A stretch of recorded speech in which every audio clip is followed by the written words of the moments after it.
With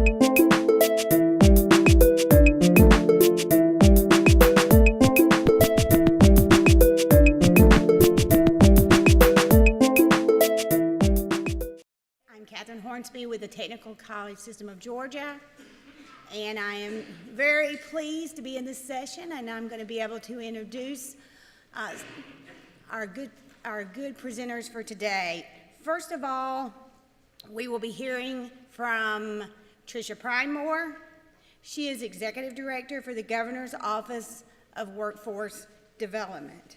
She was appointed by Governor Nathan Deal in September of 2011. She oversees workforce investment activities and spearheads Georgia's Skilled Workforce Initiative, Go Build Georgia. And after we hear from Ms. Pridemore, we will have a presentation, a best practice, a presentation from Georgia Southern and Savannah Technical College regarding their articulation agreement case study. This was regarding the AS degree that is a very new endeavor regarding logistics. Then after that, we're very excited to have some reaction from Dr. Nicole Smith that we heard from this morning. From her perspective and from the Georgetown University Center, she will be giving their reaction to our collaborative work here in Georgia. Again, I want to thank each of our speakers today, and we will have some time if you can hold your questions until the end. We anticipate 5 or 10 minutes for questions at the end, and that you can hold for any of our speakers. At this time, I will turn this over to Ms. Pridemore. Thank you very much.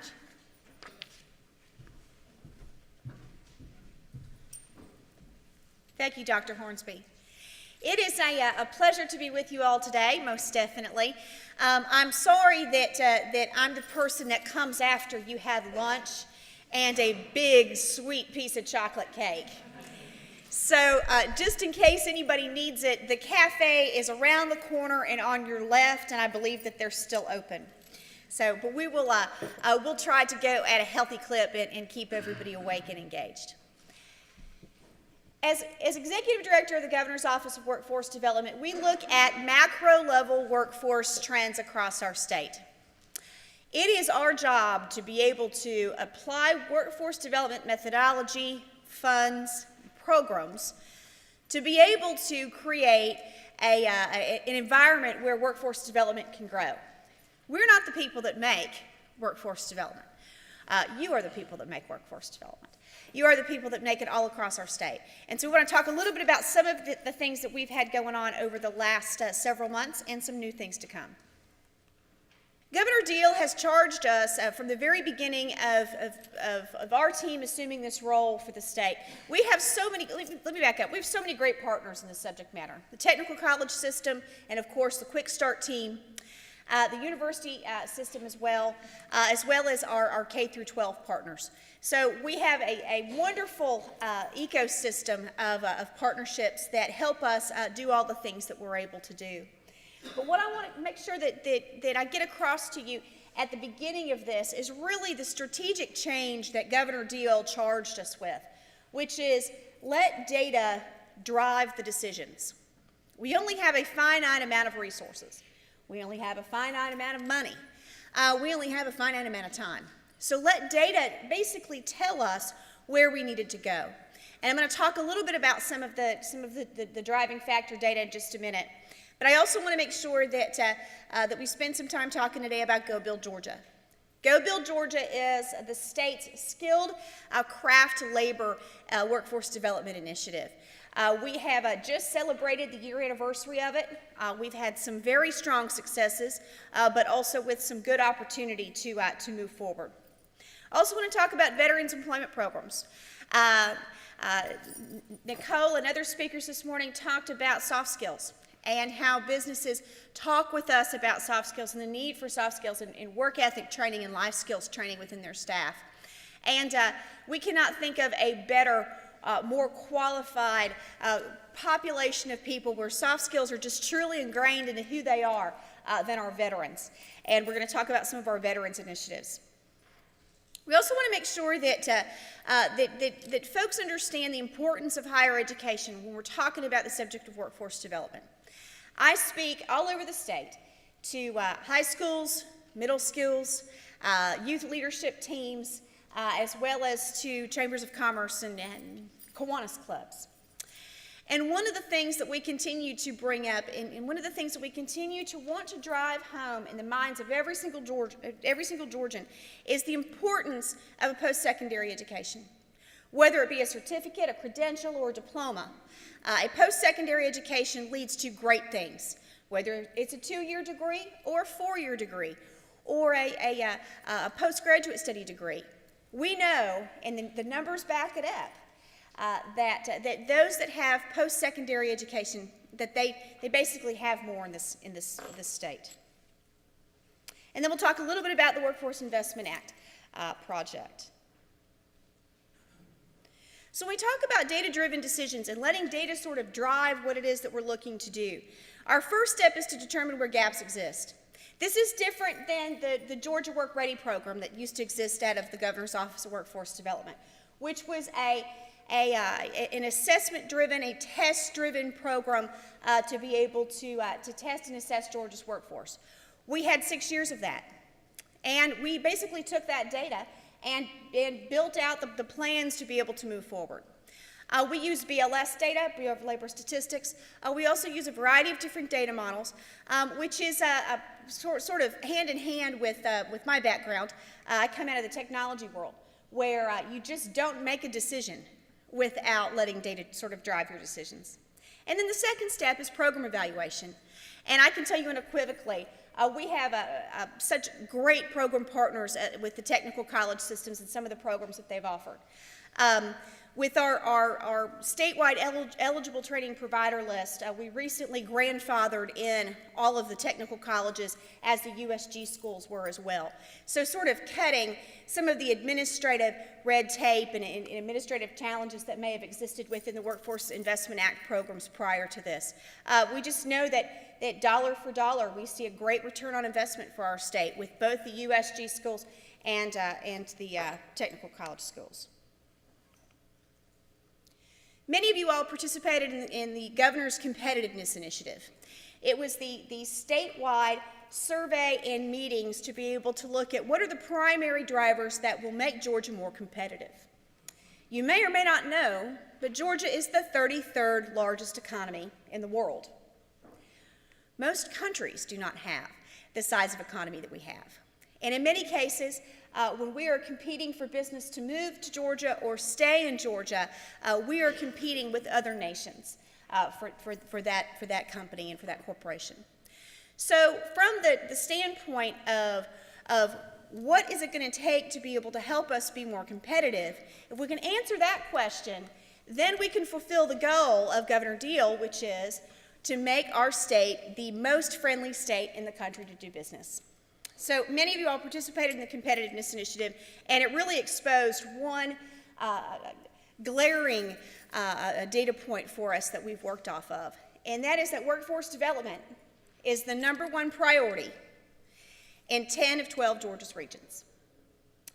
We see it over and over again, where we know that our most precious commodity, our most precious asset, is our people. And I want to talk a little bit at the close of the presentation about some of the regional demands and regional needs that we have, because we do have regional needs, and we've got some challenges ahead of us. But we have this wonderful infrastructure that's in place that allows us to be able to move forward. Go Build Georgia was started, though, to help address a need that's not just a Georgia need, but a national need. And that is that we simply do not have enough individuals going into careers within the skilled trades. When we talk about skilled trades, people, I think, automatically assume that, well, we're just talking about folks that might, work on cars or load trucks, and that's not at all the case. I would encourage everyone in this room, if you have not set foot in a manufacturing plant over the last year, go. If you want somebody to go with you, call me. I'll go with you. It is incredibly exciting to see the technological advances that have taken place between manufacturing, industrial construction, energy utilities, transportation, and within those sectors in particular, we know that we have some significant labor shortages. Some of these that you'll see, especially on the left, are those that are most startling. For every 4 people who retire from the skilled craft labor trades, we as a nation are only producing 1 replacement. That number in Georgia is identical. So far, there are 4 states that have gotten out ahead of this challenge, of which we are one, to try to really start a conversation, not only with students, with parents, with educators and counselors, and business, but also really just have an overall conversation about the quality of these jobs, the opportunity of these careers, and especially their opportunity for entrepreneurship. We have some negative perceptions that we have to overcome, though. And we know that within those negative perceptions, a lot of them exist with parents. So the way that the program is structured, it has allowed us to be able to have that conversation with parents and also incorporate counselors. Here are some job rejection numbers I think that are really interesting, just in our state by the end of 2016. And I've got more to come. There you go. If you look at the overall openings and where there is growth, this is just within the 112 SOC codes, standard occupational classifications known as the skilled trades. This also includes 8 engineering titles. We need engineers. So to get us started, we looked first to our high schools and partnering with our local school systems to be able to get this message on the ground and inside Georgia's high schools. Some of y'all may or may not know, but the average high school counselor in our state averages 400 students to 1 counselor. Think about that responsibility that they have every year. That could be anywhere between sophomores, juniors, seniors. They've got to be able to get those kids through their pathways, through on to be able to pass, and especially those seniors on to graduation. It's an extremely heavy load. So we started the Go Build Georgia high school teams to be able to provide basically a resource, not another checkbox, not another thing that the counselors had to go do, nothing that basically charged them with anything. But let's give you all of the tools and materials that you might need to talk with a student who may be interested in a career in the skilled trades. In other words, we're going to try to lift some of that 400 student load off of you.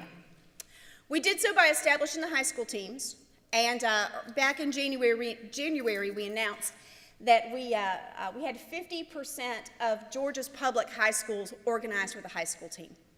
A high school team provides that counselor with a direct business contact that is able to help with career fairs or help her or him with their immediate counseling needs, provide a spool of resources, whether it be financial and also on-site with the business and industry folks.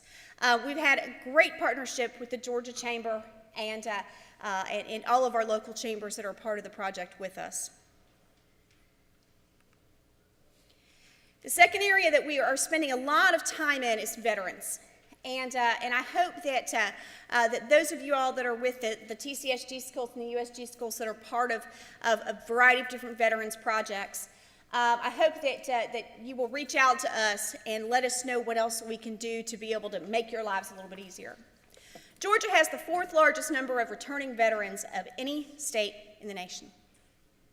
When you think about that, it makes perfect sense. We have many bases. We have a very active and very large National Guard. And being that we have this large team of men and women that are coming back to us, we basically have got to do whatever we can to help them find work, and help them find work as soon as we possibly can.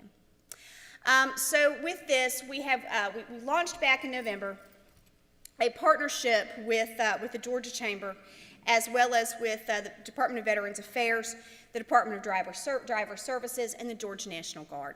And we'll talk just a little bit about some of the different things that we've had rolling through. Governor's Office of Workforce Development and the Georgia Department of Labor got together and did a Veterans Workforce Fair. This was one of the most interactive career fairs that we had engaged with. And just so y'all know, we get the fact that most people get their jobs online and not through a job fair and not through a career fair. But the one thing that we know that we can do to help veterans and to help their spouses be able to get back into the workforce faster is that we can help them convert their DD-214 or their veteran discharge papers into civilian workforce language so that they can start getting onto the online job boards and they can start engaging. But we had over 5,000 veterans join us for that day. We had many veterans walk out of there with jobs, and there's little as fulfilling. The other effort that we've tried to work on with veterans is being able to do some things to just sort of cut some administrative hurdles. And that's where Troops to Trucks comes in. It will convert a military-issued commercial driver's license into a civilian commercial driver's license. If you remember back a couple of slides ago, we need over 12,000 commercial driver's license holders in the state of Georgia within the next 5 years. Those of you all from TCSG schools that have a CDL program, we are looking to expand Troops to Trucks. And we can even do so on your campus. So come see us or call me if you have any questions. Operation Workforce is our new web portal that allows veterans to be able to go online, look for companies that have open positions, look for companies that have an interest or a priority of hiring veterans, as well as put them in one location where they can get a variety of different workforce tools and financial aid if they'd like to go back to school. We're very excited about the changes to the HOPE grants. We see where this is a great opportunity for us to pick up the thousands of students that the changes to HOPE a couple of years ago affected. So, of course, we congratulate Governor Deal and the legislature for their work there. Let's talk briefly about what is the value of a degree or diploma or certificate, and then how can Complete College Georgia and Workforce Development work together to help. This is a slide that we continue to bring up, especially when we talk to students. And it really does demonstrate the value of a post-secondary education. They always say that if you want to communicate something, communicate it with money. This is me communicating with money. If you look at the average worker's median weekly salary is $815. If they just get a high school diploma, it's $652. Now match that back to the unemployment rate. Currently in the state of Georgia, our unemployment rate is 8.6%. We have been higher than national average for the last 4.5 years. We want for students to understand they need to get to college. And when they're there, they need to stay there.